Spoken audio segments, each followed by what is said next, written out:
have you known Kell? Like, how long? I mean, I don't want to say that it's a rivalry or anything, but it seems like, you know, that fight has been talked about for a long time. Obviously, it hasn't come about yet. I mean, for the Olympic camps, I met him when I was in the Olympic camp. He was like, I was even though we were around about the same age. He was in the junior camp. I was in the senior camp. So in a way, he was like my junior, and I used to use him as a sparring partner.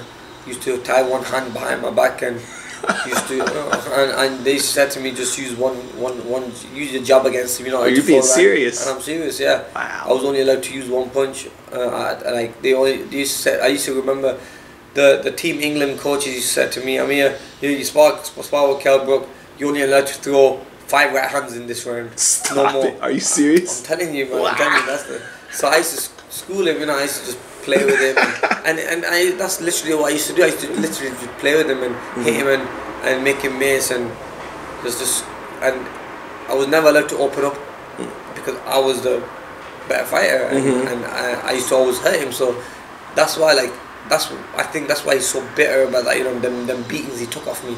That's why he's like, I want some type of revenge. I want to fight Amir, and he knows it's big money. He knows it's big money. Of course.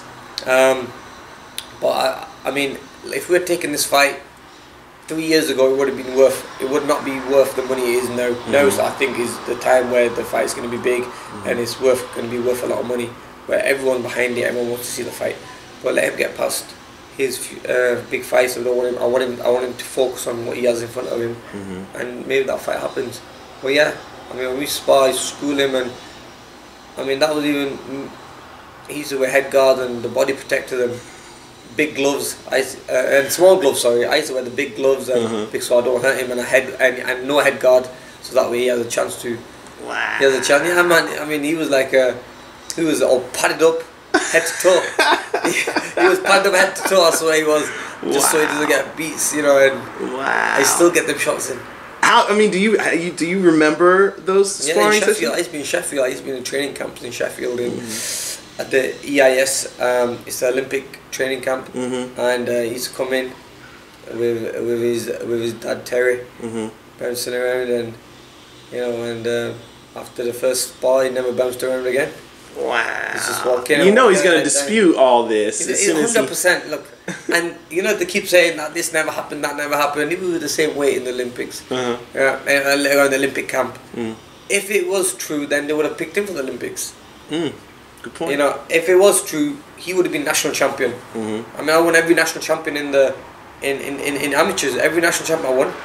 I won every national tournament I went to apart from the Olympics. I won every international tournament, the Junior Olympics, the World Championships, the European Championships, the Asia Champ. I won every tournament I was in, and not only that, but winning the best boxer of the tournament as well.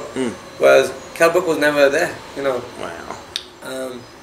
So that's why, like, when we sit there and he talks about, like, he used to beat me up in sparring, like, I just think, what are you talking about? You know, I should have recorded that. Right. You know, I should have recorded those videos, like a pillow padded up and stuff. You know what I'm saying? But wow. But yeah, but look, it's I think if this fight happens, I think it's something I just put a stop to everything. You know, I just put a stop to him and show the world that who the best welterweight in the UK is. Yeah.